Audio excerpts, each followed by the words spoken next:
Greetings and welcome to In-Depth. I'm Dike Rostant.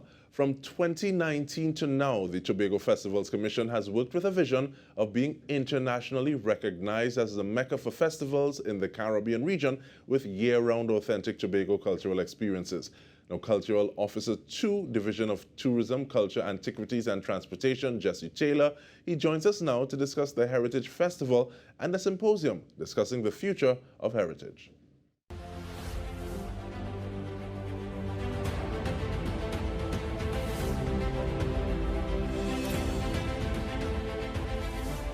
Welcome, Mr. Taylor. I know I say from 2019 to now, but yet we have 36 years of heritage. You want to give me a little history on that before we get an overview of the Heritage Festival this year, thanks? Certainly. Greetings to all. So in 1987, we began this infant walk, and over the years, the passage we have grown into what is arguably one of the largest festivals of its kind and the region. So we've seen many incarnations, and even when we were in the bowels of COVID, we were able to still do several things that were done on the virtual platform. So indeed, we are proud. Last year, we would have celebrated reigniting the flames of our legacy. And this year, we are poised to pay homage, to give thanks. In 3 words, we underpin. We say we are honoring those from the past, celebrating those that are with us right now, and of course, making an inspiration to those for the future generation. And sometimes it seems as though you need to change a precedent or what was traditionally happening to more fulsomely embrace the future. But with that in mind, give us an overview this year. You gave us those words that are underpinning the energy, but give us an overview of the festival 2023. Thank you. Yeah, so the festival is titled Homage, all of who we are and who are we be. And it's really an interesting look at what the festival has come from, how we have used it as a tool for our tourism product and for economic diversification, and how we can, in the 21st century, use it to ensure that it propels us into the future and is nestled in preservation, a platform for its retention and practice. So we are honoring those stalwarts, those giants, those icons, some who regrettably have passed, but we still have a lot of us, a lot of people who are around and still giving up the energy, still researching, still teaching, still passing on the legacy and encouraging its growth.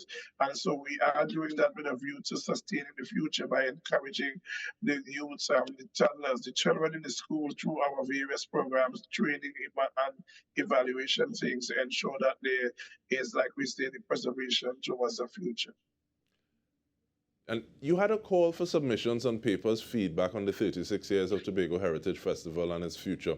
Now, that would have ended on the 6th of July. At first blush, are there any overriding trends or themes being raised from the submissions that you would have received?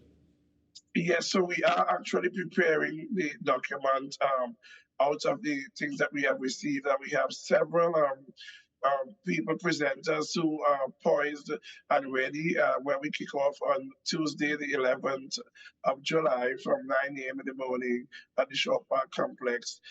This is themed at the crossroad.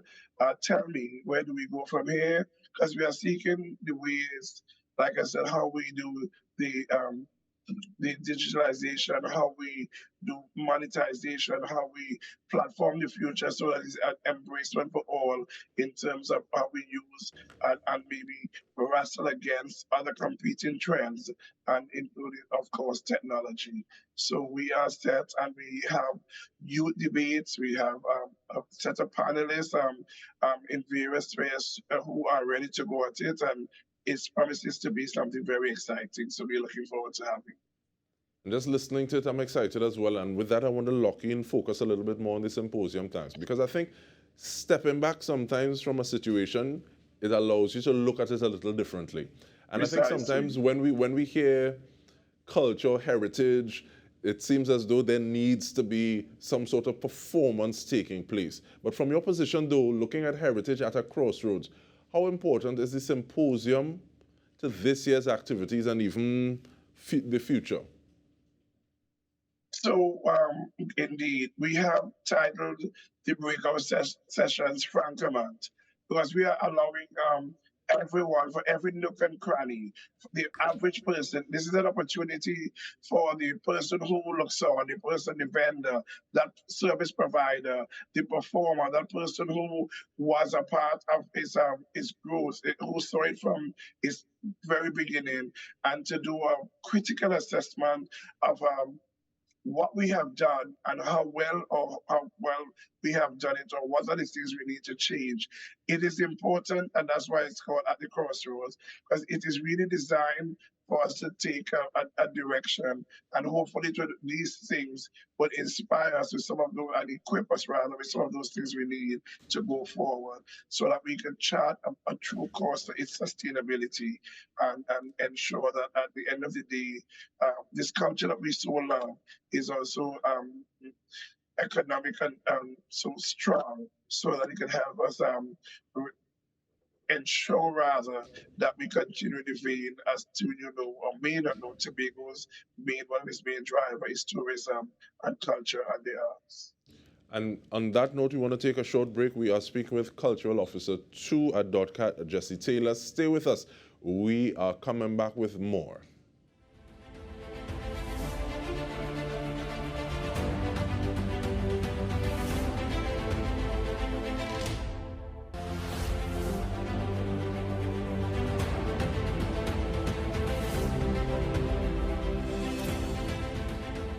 Welcome back. We are looking at homage, all of who we and all of who we are be, honoring our past, celebrating our present, inspiring our future. It didn't roll off my tongue the same way it did off for yours, Mr. Taylor. Jesse Taylor, Cultural Officer 2, Division of Tourism, Culture and Antiquities and Transportation. And even that is one of the things that I want to talk about, because, sometimes, and to your point, sometimes you do something, you have a way that you do something, you say something that you're being.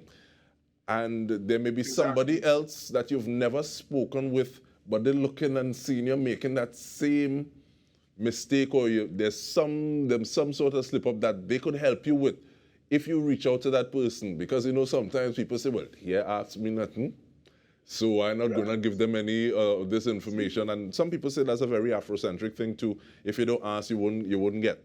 So, but what was the original idea? Who brokered it? Because 36 years, not everybody reaches to see 36 years. So this point of almost like Sankofa, reaching back, learning from the lessons in the way that we go forward. The intention is to pause and look back. But as we look back, we are not looking back in sorrow. We are looking back in a comfortable space that we have found ourselves in, having traveled so far with our cultural legacy, even having coming out of a product of a cruel displacement. Here we are walk the freedom walk, and we talk the freedom talk. So we are a people liberated and strong, but yet still inextricably linked to our cultural beliefs and our patterns, the way, like you say, the way we live. Our culture is our soul, our life. And we using that as an opportunity to also assess ourselves, to give ourselves an inner look, a deeper introspection of some of the things we have been doing and how effective they have been, and how we may need to look at what has obviously grown into a festival.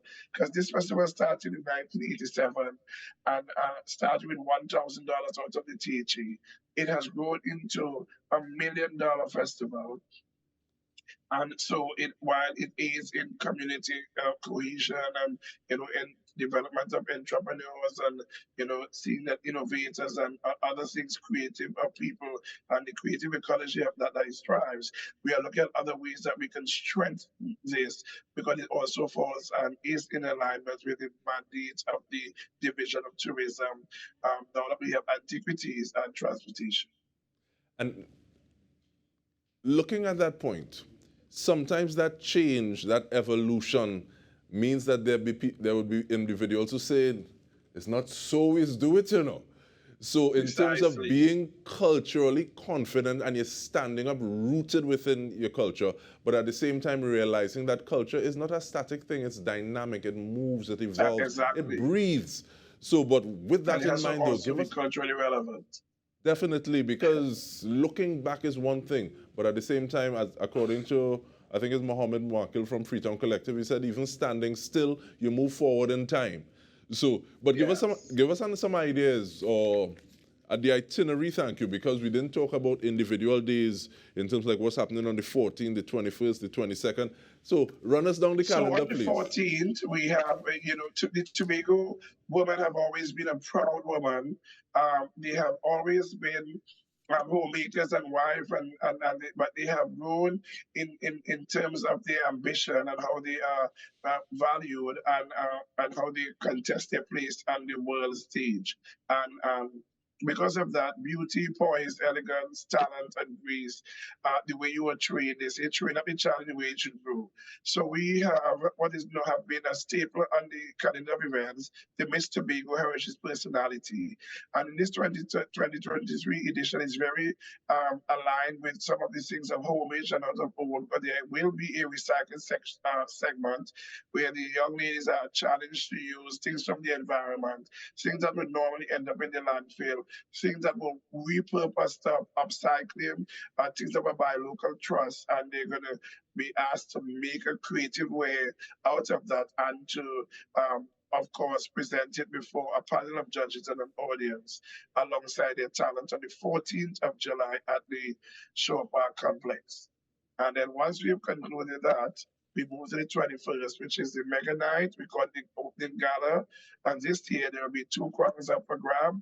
Aside from the Miss Personality, 8 would vie for the title of Tobago Heritage Sumana for a grand prize of $40,000 first place.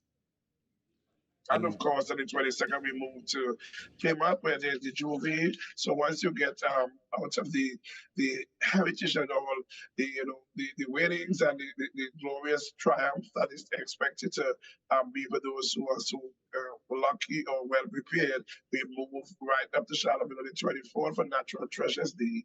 And then we move to the Yam Festival in Goodwood. So we are asked to join the caravan. On the 26th, we feast with the ancestors at the Salaka Feast. And then we move to the 27th for folk tales and superstition in Lekito. And that's all about the traditions and the jumpy and all of those kind of things. And then the 28th, there's a Ramshap Lime. The 29th, Mariah, famous old time wedding. The 30th, there's Tobago Harvest Treasures. And then we move to the 31st, where we do Sea Pan and in the festival is Scarborough, Tobago. And then on the 1st of August, we do that long memorial walk, a procession of pride, a long walk out of our freedom that have brought us the liberty we now have in the Republic of Trinidad and Tobago. And this really shows all of we and all of who we are be. And you see, I think the problem. All of we be, exactly. Yeah, man. And I think the problem was trying to read it the first time. Yeah, it hard to read. Yes, all of we and who all of we be. But so it's really a definition about all of us in our different ways and how we are, or maybe our ethnic differences, but yet we are still united in purpose and in cause. Because, like Lord Nelson say, all of we are one family. Definitely. Yes. And what kind of impact do you think this can have in terms of the way, looking at festivals, looking at boutique festivals, and giving a taste of so many things, because there's so many things to do, and sometimes things get overshadowed because we think, okay, well, this is the day that I can't miss, or this is the day that I can't miss. But looking and seeing this $1,000 to $1 million, because you're also sharing yourself while remaining rooted in yourself. What kind of impact do you think we can have if we grow this out, if we scale this a little more, and even say, what can we learn from the but work actually, that is going on? I do agree. What we have attempted to do and have been, I think, doing incredibly well is the fact that we have narrowed the period of the actual festival, which normally would have opened in the second week of July, to the third week, which is now the 21st to the 1st.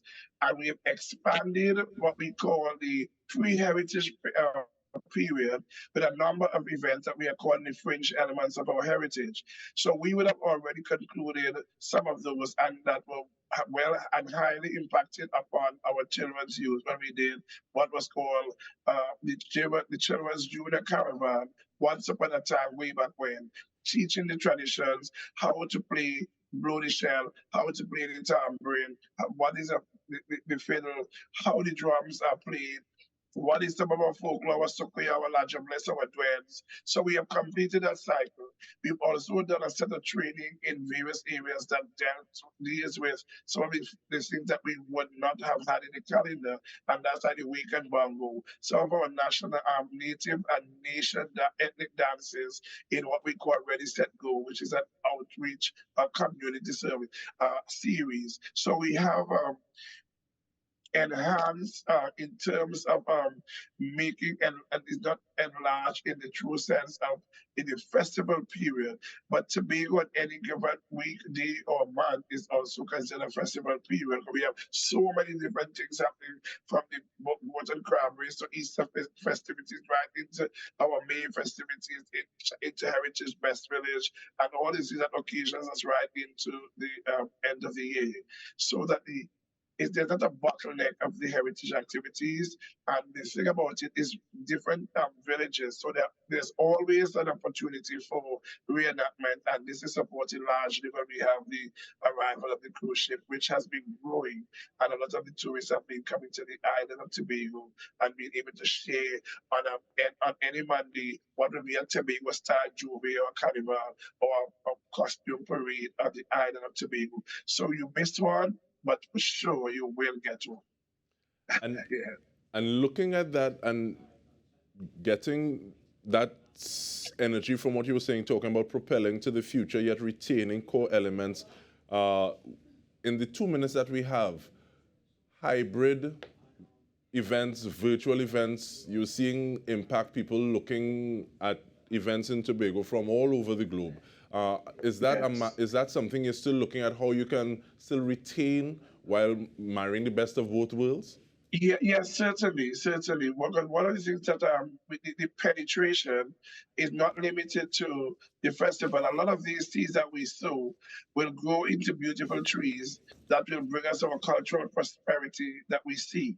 And this is not only for the Tobago Heritage Festival, because we also have other events on the calendar of events that's likely to be happening on the nature of the island, so that we sow here and we may reap this very well in our now found tourist product and in the form of the Tobago October Carnival experience.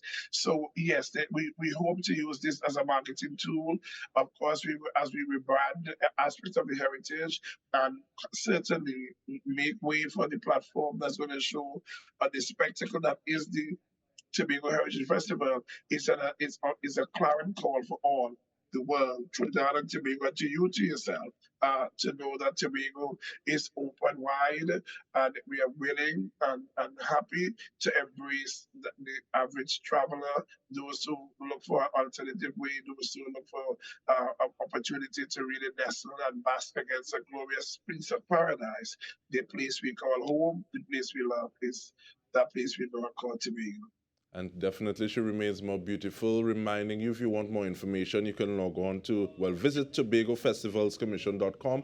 We want to thank you very much, Mr. Taylor, Jesse Taylor, Cultural Officer 2 at the Division of Tourism, Culture, Antiquities and Transportation. And on behalf of the entire TTT News team, I'm Dike Rostant. This has been In Depth with me. Thank you so much for joining us.